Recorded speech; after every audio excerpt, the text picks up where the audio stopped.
Hello students, I am Snehan from KLE Society's BCA College Nippon.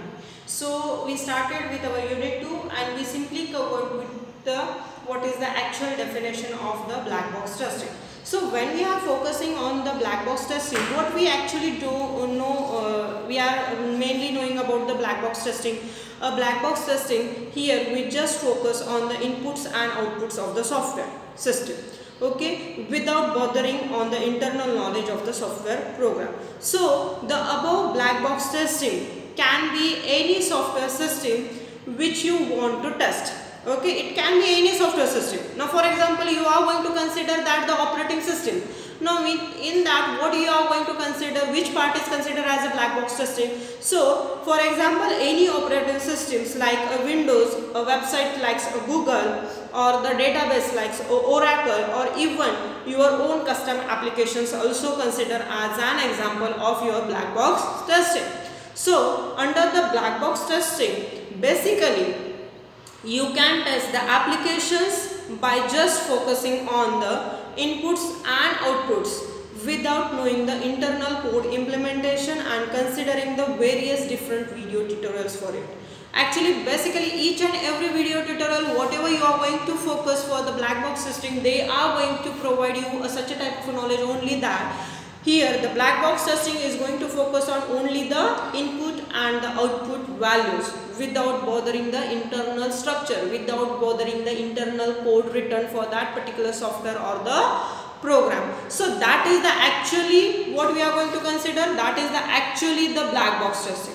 So mainly when we are going to focus on the black box testing, the main focus of the black box testing is on the functionality of the system as a whole. What we are going to say that, what is the main functionality of the black box testing? Here we are going to consider that the functionality of the system as a whole. Why? Because we are not bothering on how that will be get performed. What we are going to focus? We are going to focus on the input given and the output coming only. So that is the part for that only. So this is nothing but the actually the black box testing. So in this lecture we are going to again start with the content, why that is nothing but we are going to discuss that is nothing but the black box testing needs. So what we are going to focus here? A black box testing needs. So what are the actually needs of the black box testing? See, a black box testing is done based on the requirement. Okay, I will explain it, but first we are going to recall all the needs of the black box testing. What is the first? Black box testing is done based on the requirements. This is the first thing. This is the first need of the black box testing actually. Now what is the second need? The black box testing addresses the end start date requirements as well as the implied requirements. What? A black box testing addresses the end stated requirements as well as the implied requirement. This is the second need of the black box testing. Now, the third need is nothing but the black box testing encompasses the end user's perspective. What it encompasses? It encompasses the end user perspective. And the last need of the black box testing is nothing but the black box testing handles the valid and invalid inputs. What it is going to handle? It is going to handle all the valid and the invalid inputs. Okay, so this is overall nothing but the black box testing. Now we are going to elaborate it, okay, for your better understanding. So what is the first need of the black box testing? The black box testing is done based on the requirements. Now when we are going to collect the requirements, whenever we are going to add the initial stages of the software development, at that time we are going to collect the requirements from the user. Now why that requirements are required? Now this type of requirements are basically required when an user want to develop any particular software as per the customer's requirement. Okay, so for that purpose any organization basically they are going to plan for that requirements. Now what is the main idea required for that particular planning? Why a planning is required? As we know that a planning can be act as a bridge between where we are and where we want to be, or simply we can say that a planning act as a bridge between the today and the tomorrow. So that for that purpose the planning is required. According to the requirement the planning is done within an organization. So what is the first need? A black box testing is done based on the requirements only. Okay, so here it helps in identifying when an organization is collecting the requirement. Now it particularly helps in identifying any incomplete, inconsistent requirement as well as any issues involved when the system is tested as a complete entity. See, I will repeat this part again. What they have stated, a black box testing is done based on the requirement. Now, why the requirements are required? According to that, we are going to develop any particular software. This is the main thing. According to that, we are going to develop any particular software. Now, it helps in understanding or it helps in identifying any incomplete or inconsistent requirement. Now, incomplete means what? That requirements are not having a proper meaning. Inconsistent means what? They are not giving a particularly output as per as in a consistent way. Consistently. Why? Because we are requiring a quality in a consistent way. Now, when a consistency is increased, when we are going to give a same result as and when customer is required. Okay, so it helps in identifying the incomplete, inconsistent requirement as well as any issues involved when the system is tested as a complete entity. Now, complete entity means what? Entity. Entities are nothing but the real world objects. Okay, basically. So here a system is going to be considered as a whole entity, and according to that it will be get tested out. So basically where we are going to say that the black box testing is needed over there. Why? Because we don't know the internal structure. We don't know what we are going to perform for achieving that particular output. Then also we are performing something for that. So that is actually the black box testing. There is a need of the black box testing. Why? Because the black box testing teaches us to test any particular software or to test any particular program without knowing the internal structure. We don't know what is the internal structure. Still we are trying to achieve the outputs of that particular program or for that particular software. So that is the black box testing. So this is the first need of the black box testing, is that it is done based on the requirements only. Why? Because it is particularly helps to identify the incomplete and inconsistent requirement as well as any issues involved in the system which is tested as a complete entity over here. It is going to handle the different types of issues when they are going to test or when it is going to treat it as a complete entity over here. Then and then only the black box testing is needed over here. Okay. So this is the first need. Now we will move for the second need. What is the second need? The black box testing addresses the aim stated requirements as well as the implied requirements. What it is? It addresses the aim stated requirement as well as the implied requirement. See, not all the requirements are stated explicitly, okay, but are deemed implicit. Now, implicit and explicit stratification or implicit and explicit requirement specification you may be known, which we have learned in the white box testing. Now, explicitly means what? We are going to state it in front of everyone.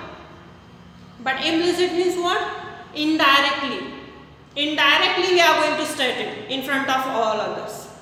See, so what we are going to say that not all the requirements are stated explicitly. We can't say that each and every requirement should be get stated out implicitly. Means what? Directly to everyone. But it should be get deemed implicitly to everyone, which is required, which is known to everyone, which should be get known to everyone. We can say that. Why? Because it is not possible for us to state each and every requirement, as we are the persons who are involved in the software development life cycle process. Sometimes it may happen that for us it is not possible to define each and every requirement as per the customer's need, but it should be there in an indirectly manner, we can say, but it should be there in a indirectly manner. So what we are going to say that first we need to consider that. Why? Because this is addresses on the aim stated requirements as well as the implied requirements. So what it means actually, see, not all the requirements are the explicit requirements. Sometimes it should be get deemed with the implicit requirements also. So for example, consider that the inclusion of a dates, which should not be get stated everywhere. A date should be there. When you want to fill any application form, a date should be get considered as a mandatory part of that. It should not be get stated directly to the everyone. So it should not be get considered as an explicit requirement. It is an implicit requirement. Why? Because we have to understand over here that a date should be get present over there. So that is nothing but the inclusion of date, or that is nothing but the implicit requirement of any particular application. Okay, so again a page header. A page header is required whenever you want to document anything. What is required for that? A header is required. Now header which is of different types. If the college is there, a college header is different. If you are going to develop any application or any we are writing any software documents, a header and footer is required over there. Okay, so these are the mandatory parts. So it may not be a explicit stated in a report registration or report generation and the requirement specifically. It should not be get stated. We have to understand it. It should be there. We have to understand it what it should be there. So that is nothing but that what a black box testing addresses the in-stated requirement as well as the implied requirements. Okay.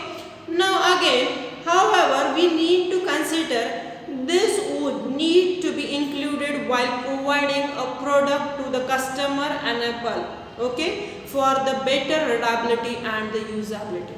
Why it is required actually? Why? Because what we are discussing the black box testing need. So what is the main over here? When we are providing that end user software or that end user program to the customer, it should be get easily readable by them. It should be get easily readable by them.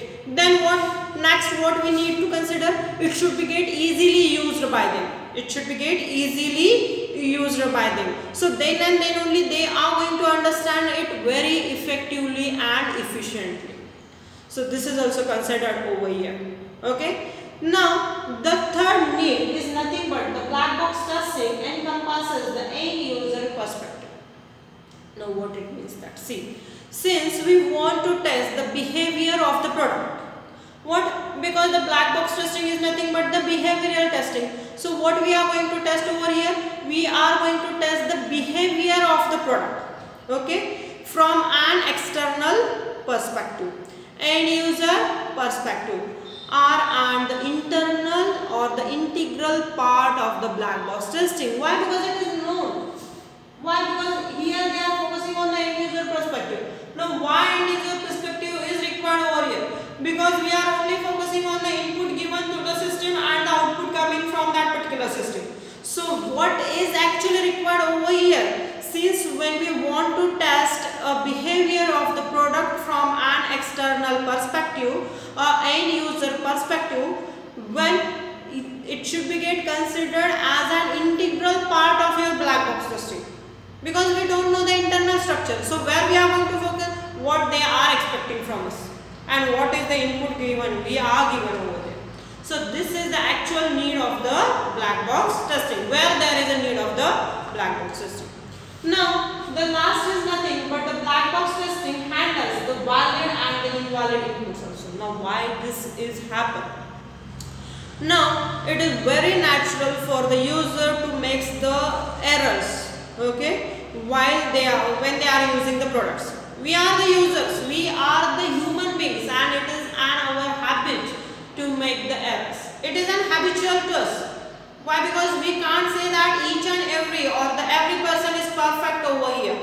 No, we can't say that. We are a human beings and we are going to do the mistakes. Okay, so what? It is a natural for user to make an errors while using a product. So hence it is not sufficient for the black box testing to simply handle the valid inputs only. Why? Because we are the users, we are going to make an error. Now when we are going to make an error, it should be get corrected over there. So the testing from an end user perspective includes the testings for these errors also. Why? Because we are focusing on the end user perspective. Now when we are focusing on the end user perspective, which means that we are directly handling the invalid inputs also. It may happen that a user, suppose user is going to enter this value, he should get a notification of that. This is wrong. See, the below 18 age persons are not eligible for voting. It should be get displayed to them. By mistakenly, if they are entering their age as a 16, by mistakenly, if any person is entering their age as a 16, what is the notification is given to them by 16? You are not a valid person for the voting. That is there. That is the black box testing. So what we are going to focus over here, the testing from the end user perspective includes the testing for these errors or the invalid conditions also. So we can say that actually the black box testing handles the valid also and the invalid inputs also. This is the mandatory, these are the mandatory parts which we are going to consider. So all these are considered as the black box testing needs. So I will repeat once again. What are the needs? The black box testing is done based on the requirement. This is the first part. Second is what? The black box testing addresses the end stated requirement as well as the implied requirement. Means what? Explicit and the implicit requirements are. Again, the black box testing encompasses the end user perspective, and the black box testing is going to handle the valid and the invalid inputs also. So this is the actually basic need of the black box testing. So up to this it is over. So in the next session we are going to focus on how to do the black box testing. Okay, thank you.